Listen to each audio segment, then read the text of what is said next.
Your morning minute on a Tuesday, Mile High Sports. Nate, Shawn, and TJ, thanks for stopping by. Guys, I was at the Nuggets game last night, and the attendance was, in a word, pathetic.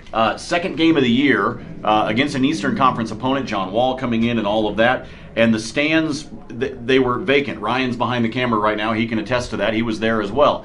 A little bit frustrating in game two to see attendance that bad already. It is, but at the same time, I think when you look at fans, there are so many different options in where you can spend your entertainment dollar in Denver. And a lot of them are sports, a lot of them are not sports, but even just the sports teams.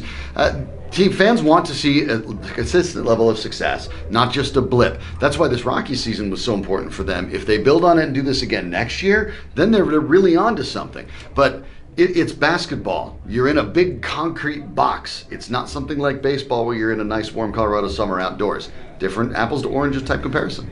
Well, and I would say this too. We know this about Denver sports fans. If you show them that you're good, they will show up. There's a 14-year waiting list for Denver Broncos season tickets. So you don't need 70,000 people to show up to a Nuggets game. You just need 20.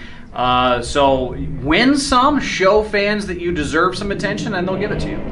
Also, yesterday afternoon, Aqib Talib took to Twitter to complain that when they do good, people praise you. When you do bad, you get dogged. Those were his words as he described it. Shawn, isn't that life? Yeah, I hate when that happens, when people say good job when you do something good and then are upset when you do something bad. That's not an experience that's ever happened to me, Nate, or anyone else ever. I have no idea what he was doing. Yeah, he's blaming the media for this one. And TJ, the fans are saying worse things than we are in the media. Yeah, no, I think the teacher analogy is a good one, and teachers are viewed as people who are underpaid. So I would say when you say good things about a team that does well and bad things about a team that does things poorly, that's you doing your job. And teachers have to deal with petulant children. They just don't have to deal with petulant children who make millions of dollars. I know that part of his point was that he thinks the media's job is easy. But if the idea is that you don't like being dogged when you don't play well, I have a suggestion.